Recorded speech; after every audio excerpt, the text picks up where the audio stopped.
महाराष्ट्रातला आणि ओव्हरऑल सगळ्याच ठिकाणचा आढावा बैठक तुम्ही घेताय. कोविड मुंबईत आणि राज्यभरात देखील मोठे आकडे समोर येत आहेत. काय माहिती आहे अधिकाऱ्यांची भेट झाली? कोरोनाच्या पार्श्वभूमीवर आणि ओमिक्रॉनचं संक्रमण वाढतं लक्षात घेता आजचा आढावा घेण्यात आला.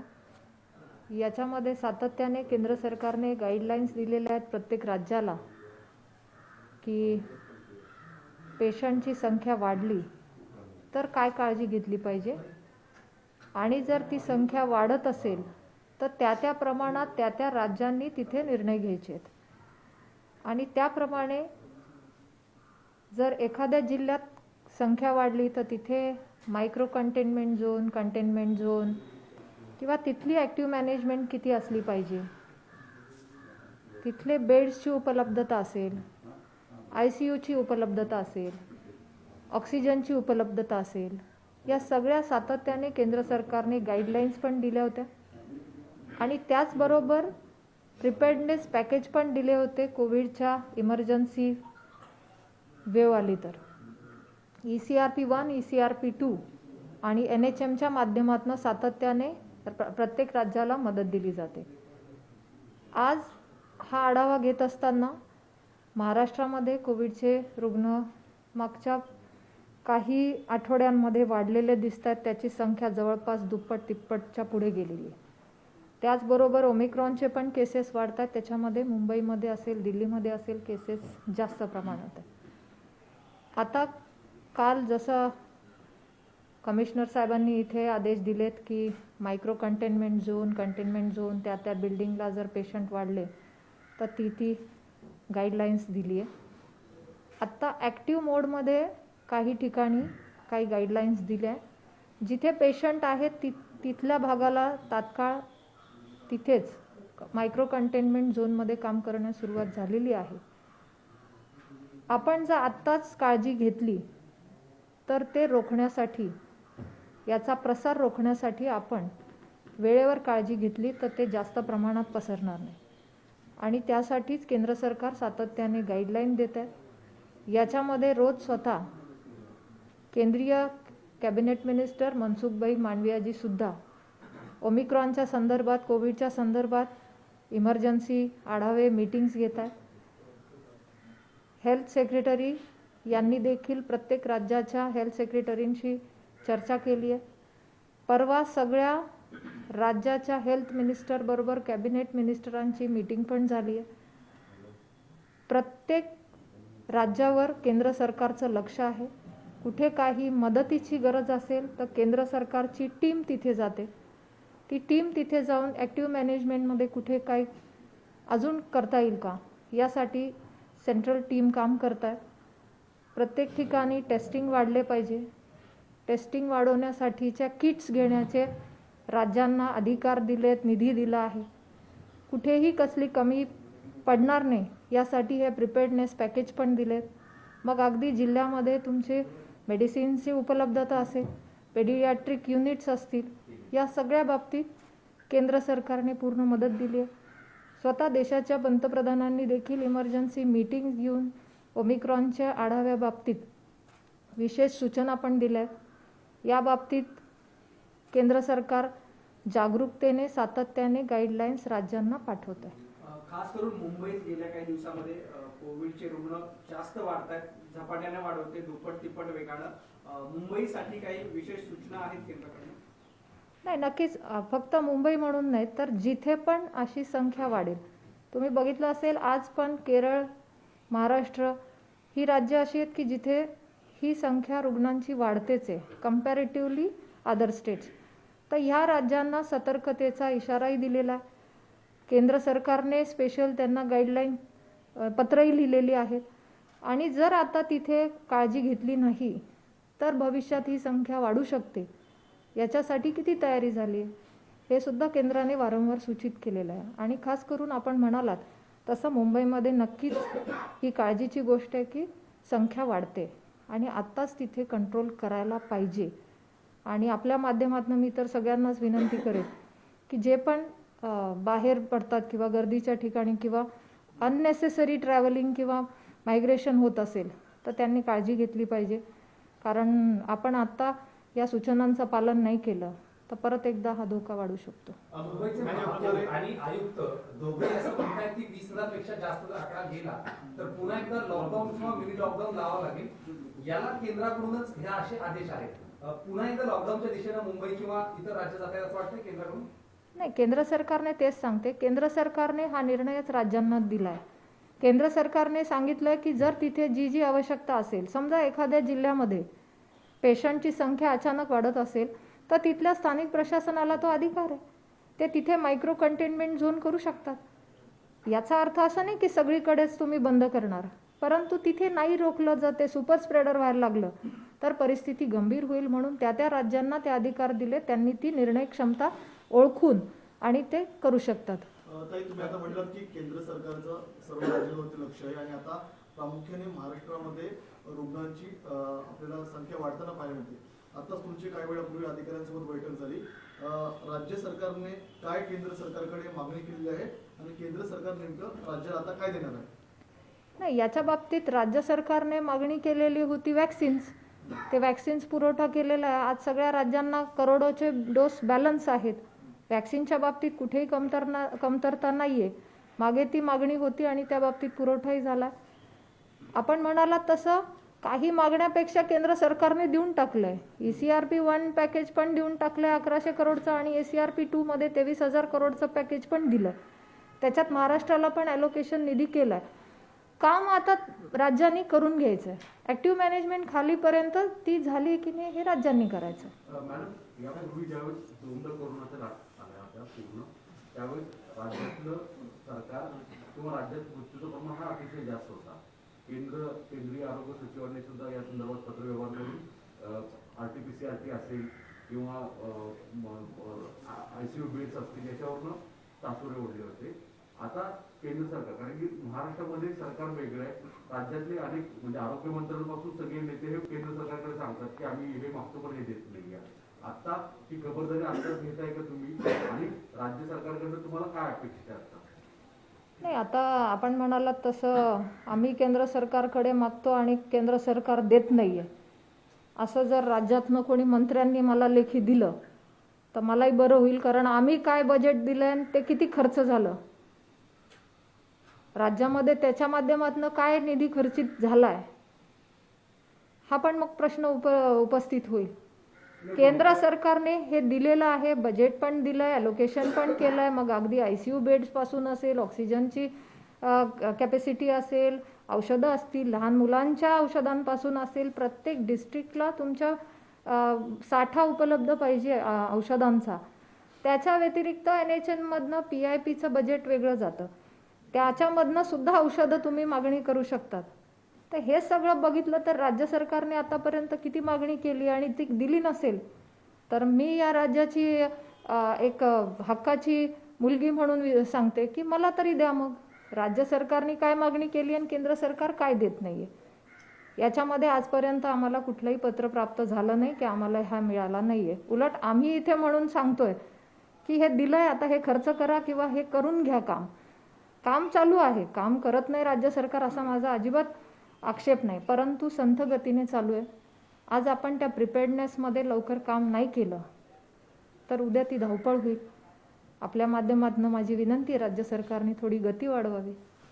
इथे मॅडम, तुमचं बोलणं असं असतं की केंद्र सरकारने राज्य सरकारला फंड मोठ्या प्रमाणात दिला, पण राज्य सरकारने एकतर युटिलायझेशन नाही केला किंवा जो अपेक्षित तुम्हाला होता ॲज अ हेल्थ मिनिस्टर महाराष्ट्राचं प्रेसिडेंट करताय तुम्ही सेंट्रलला, तितकं मागितलं जात नाही. काय नेमकं? नाही, मागितलं जात नाही म्हणण्यापेक्षा केंद्राने पूर्ण बजेट सगळ्या राज्यांना दिले. तेच सांगते, ECRP 1 ECRP 2 हे असे बजेट आहेत एक्स्ट्रा की जे या कोविड काळामध्ये विशेष दिले गेले आणि राज्यांनी न मागता दिले.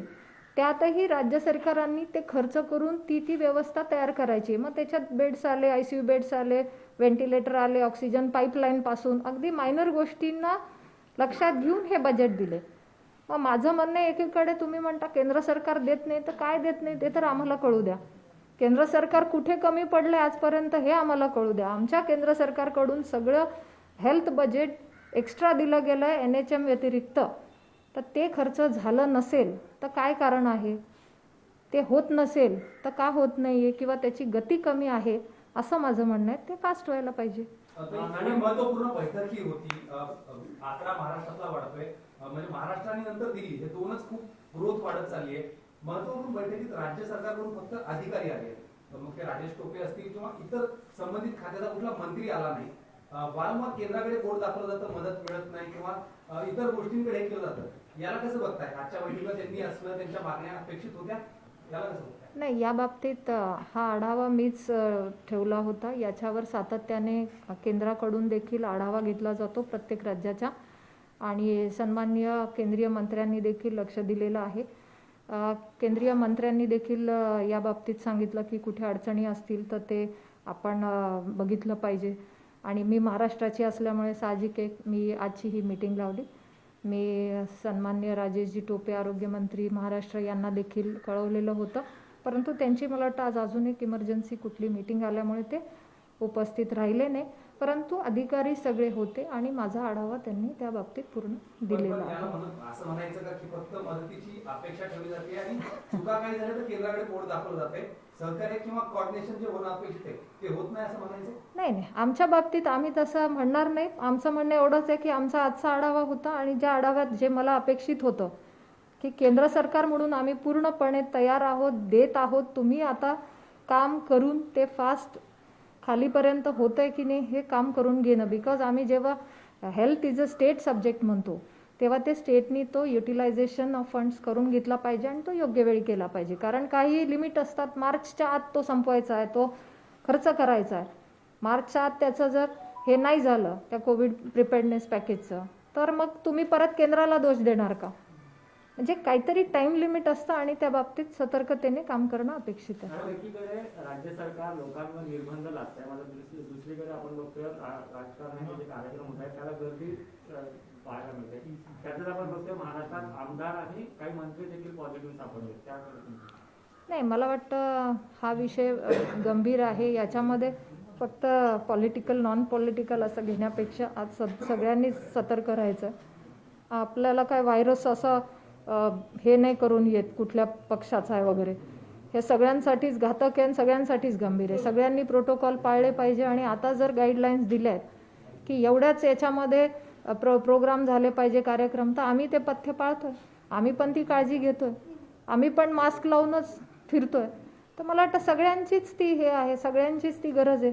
फक्त पॉलिटिकल पार्टी म्हणून नाही, पण इतरही ठिकाणी कुठे गर्दी होत असेल सगळ्यांनी सतर्कतेमध्ये राहून हा व्हायरसच्या विरुद्धचा लढा आहे. हा कुठल्या एका पक्षाचा लढा नाही आहे. सगळ्यांनी त्या व्हायरसच्या विरोधात लढायचं आहे. तर काही पथ्य पाळली पाहिजे आणि त्याच्यामध्ये कोविड ॲप्रोप्रिएट बिहेवियर है।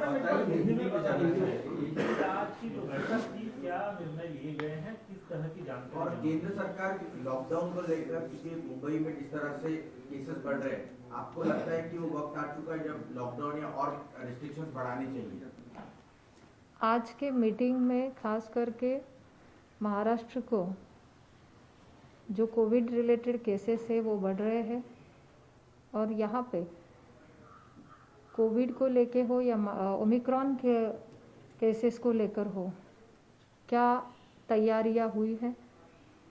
कुछ पिछले लगातार कुछ महीनों से केंद्र सरकार ने पैकेजेस दिए कोविड के पेशेंट को, चाहे वो गांव में हो, चाहे वो ज़िले में हो, चाहे वो शहर में हो, उसके लिए ट्रीटमेंट के लिए सुविधा मिले, इसके लिए ECRP 1, ECRP 2 ये पैकेजेस दिए गए। क्या वो पैकेजेस के माध्यम से यहाँ पे काम हो रहा है? अगर नहीं हो रहा है, अगर स्लो हो रहा है, तो उसके क्या कारण है? ये मीटिंग में आज हमने कुछ फीडबैक लिए। कुछ जगह पे काम हो चुका है, प्रोग्रेस में है, कुछ जगह पे अभी भी थोड़ा काम बढ़ाना आवश्यक है। इसके लिए कुछ सूचनाएं दी गई है। लगातार केंद्रीय मंत्री मनसुख भाई मांडविया जी भी इस पर लगातार मीटिंग्स ले रहे हैं। केरल हो, महाराष्ट्र में हो, दिल्ली में हो, ओमिक्रॉन के केसेस बढ़ रहे हैं और कोविड के भी। तो इसमें क्या वह राज्य कुछ एक्टिव मैनेजमेंट कर रहे हैं कि नहीं? केंद्र सरकार ने ये गाइडलाइंस दी है, अगर किसी ज़िले में कुछ संख्या बढ़ती है तो वो प्रशासन वहाँ पे डिसीजन ले सकते हैं, कंटेनमेंट हो, माइक्रो कंटेनमेंट जोन हो। सो एक्टिव मैनेजमेंट की अभी ज़रूरत है। केंद्र सरकार ने जैसे पिछले साल भी लगातार लगभग 150 SOPs दिए और अभी ओमिक्रॉन के बाद भी लगातार गाइडलाइंस दे रहे हैं। जिस प्रकार ये दुनिया में रिसर्च या फिर अलग अलग देशों से जो भी हमारे यहाँ इंफॉर्मेशन आती है उसके आधार पर ये गाइडलाइंस कभी कभी बदलते हैं, तो ये एक्टिव मैनेजमेंट अभी करना ज़रूरी है। और ख़ास करके मुंबई में पेशेंट बढ़ रहे हैं तो उसमें ध्यान देना बहुत ज़रूरी है। पिछले कुछ दिनों में नंबर्स हैं महाराष्ट्र के या मुंबई के बढ़ते हुए नजर आ रहे हैं। यहाँ तक कि जो जनप्रतिनिधि भी हैं, चाहे MLA से, मंत्री साहब का साफ तौर पे कहना है कि 13 मंत्री और 70 विधायक इससे पीड़ित हैं। तो ऐसे में नहीं लगता है कि महाराष्ट्र में कठोर निर्णय लेने की जरूरत है? इस मीटिंग में क्या इस बारे में जानकारी दी गई आपको? जी ज़रूर, इसमें यही चर्चा हुई कि लगातार केसेस बढ़ रहे हैं। जैसे कि आपने कहा लास्ट दिसंबर के शुरू में जैसे 6000 केसेस थे, अभी वो आगे बढ़ के 30-40,000 को क्रॉस कर रहे हैं। तो आवश्यक है कि किस स्पेसिफिक एरिया में कुछ वार्ड है, कुछ बिल्डिंग्स है, अगर ऐसे तरह से केसेस बढ़ते रहे तो वहाँ पे ही हम रोकने में कामयाब हुए तो वो कदम उठाना ज़रूरी है। सभी को बंद करना ऐसे हमारा कहना नहीं है, लेकिन जहाँ पे वो केसेस है उनका सही तरह से कॉन्टैक्ट ट्रेसिंग हो रहा है कि नहीं, उनका ट्रीटमेंट कैसे चल रहा है, कुछ दिक्कत तो नहीं है पेशेंट को, तो ये सभी केसेस के बारे में अभी हमने जो मीटिंग हुई इसमें फीडबैक भी मिले।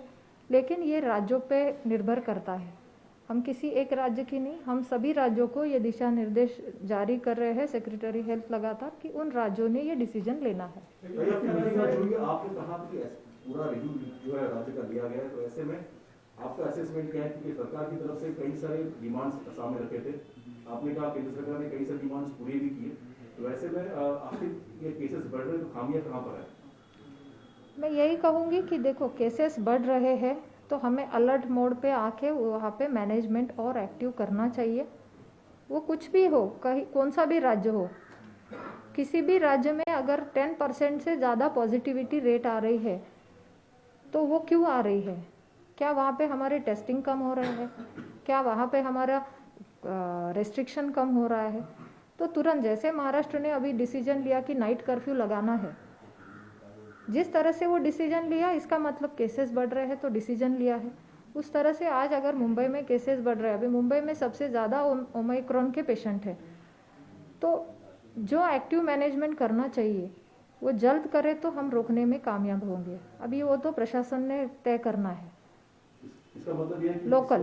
स्लो पेस में काम लेकिन नहीं, काम के बारे में जो मैंने कहा कि जो फीडबैक लिए, जो रिव्यू लिए, ECRP 1 पैकेज हो, ECRP 2 पैकेज हो, जो केंद्र सरकार ने जारी किए, उसके जो काम थे वो थोड़े स्लो चल रहे हैं।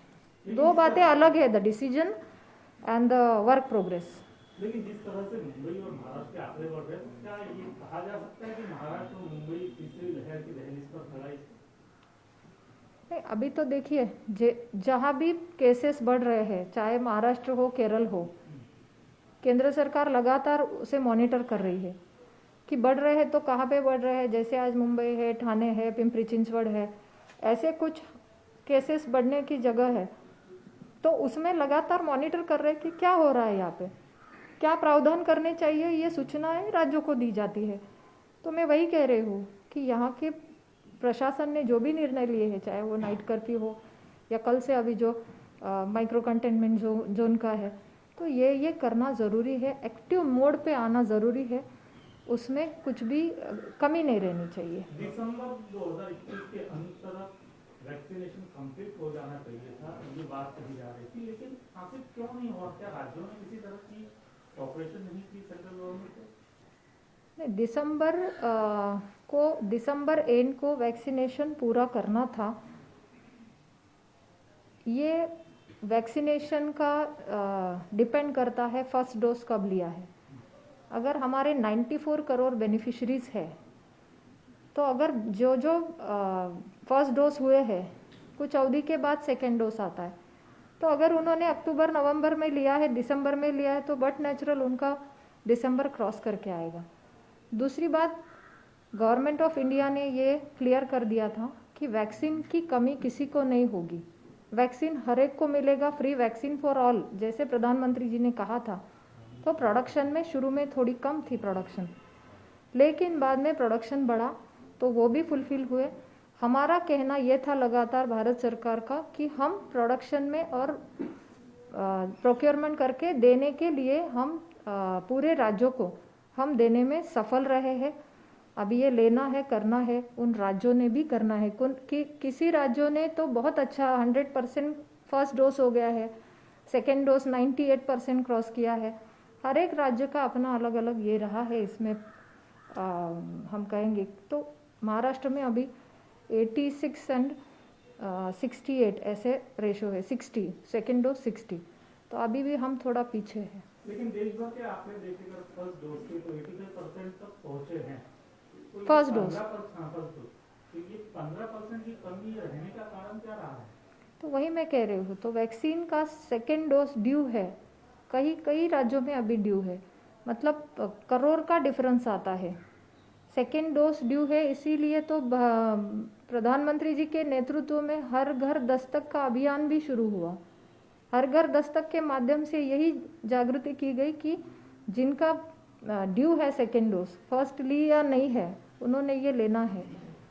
वैक्सीन अवेयरनेस को लेकर महाराष्ट्र में बात करें तो क्या वैक्सीन को लेकर हेजिटेंसी है? ये कारण है कि आंकड़े थोड़े कम है बाकी राज्यों के मुकाबले? देखो, शुरू में तो विपक्ष ने ये हेजिटेंसी बढ़ाने के लिए बहुत बड़ा काम किया था। मोदी जी की वैक्सीन करके उसका संभ्रम भ्रम पैदा किया था। शुरू में तो वैक्सीन पर बहुत कुछ विपक्ष ने किया, लेकिन जब पता चला कि अरे इतना अच्छा रिजल्ट है और पूरे दुनिया में इसका डिमांड है, तब जाके अभी डिमांड शुरू हुआ। तो जब अच्छा वैक्सीनेशन हुआ तब भी ये किया गया। लेकिन हमने कभी भी किसी भी राजनीति में नहीं आना है, ऐसे आदरणीय प्रधानमंत्री जी ने कहा। वैक्सीन सभी के लिए दिया गया, ये हेजिटेंसी दूर हो, इसलिए खुद प्रधानमंत्री जी ने जिन राज्यों में, जिन जिलों में ये कम है, हेजिटेंसी है या फिर क्या वजह है ये कम वैक्सीनेशन है, खुद उन डीएम से भी बात की वीसी द्वारा। उन्हें कुछ सूचनाएं भी दी कि वहाँ पे अगर कुछ पॉलिटिकल लीडर हो या रिलीजियस लीडर हो या स्पोर्ट्स सेलिब्रिटीज़ हो या अदर देन दैट सोशल हमारा ग्रुप हो, उनके थ्रू क्या हम ये वैक्सीनेशन को बढ़ावा दे सकते हैं, तो वो करिए। और उसके बाद कुछ जिलों ने अच्छा काम भी किया। फर्स्ट डोज 84% अगर होना और 16% भरना, क्या ऐसा नहीं लगता कि एक कम्युनिटी अभी है जो इससे वैक्सीन से बच रही है? अगर बच रही है तो सरकार ने किस तरह से मनाने की कोशिश कर रही है? वही बात हुई ना, उसके लिए पूरी तरह से प्रयास किया, हर घर दस्तक भी किया, वीसी द्वारा उन डीएम के थ्रू उनसे ये भी रिव्यू लिया गया क्या हेजिटेंसी है, क्यों है। वहाँ पे पहुँचने के लिए सभी ने प्रयास करना है, सभी का सहयोग है, किसी के मन में इसका दुविधा ना रहे। और कई राज्यों 100% कर सकते हैं तो हम कहाँ कम है, इसका भी एक ये होना चाहिए। और खास करके राज्य ने इसमें ज़्यादा काम करने की आवश्यकता है। 15 से 18 जो एज ग्रुप है, इस एज ग्रुप का कोई टारगेट रखा है पूरे देश भर के लिए कि इतने दिनों में ये वैक्सीनेशन पूरा होना चाहिए? नहीं, ऐसे टारगेट तो नहीं रखा है, क्योंकि ये लगातार डिमांड थी। आपके भी माध्यम से कई सारे सवाल आए थे कि ये कब शुरू होने जा रहा है, क्योंकि ये एक ऐसा एज ग्रुप है, ये लगातार बाहर रहता है, एक्सपोजर में रहता है एजुकेशन के माध्यम से। तो ये जब अप्रूवल हुआ, इसका ट्रायल सब हुआ, तो उसके बाद ये शुरू हुआ अभी 3 जनवरी से, कल से ही। तो जैसे ही इसके आएंगे रजिस्ट्रेशन होते हैं, जो भी डिमांड आएगी उस तरह से केंद्र सरकार का काम है कि वो वैक्सीनेशन अवेलेबल कर देना। मॅडम, 2 प्रश्न. एक तर राज्यातले एसीएस हेल्थ सेक्रेटरी प्रदीप व्यासांना केंद्र सरकारने पत्र पाठवलं होतं आणि त्याच्यामध्ये महाराष्ट्रामध्ये साधारणतः 70 ते 75 हजारपेक्षा जास्त लोकांचा मृत्यू कोरोना काळात झाल्याचं म्हटलं. यावरून केंद्र सरकार काही कॉग्निझन्स घेणार आहे का? आणि दुसरा प्रश्न, राज्यात इतकं आपण तुम्ही सांगताय की एकच मिनिट, हा पत्र कोणी पाठवलं होतं? Central health ministry. कोणाला? व्यास साहेबांना. एसीएस हेल्थला. हां, त्यांनी पत्र पाठवलेलं आहे. कोणी केंद्राने की यांनी?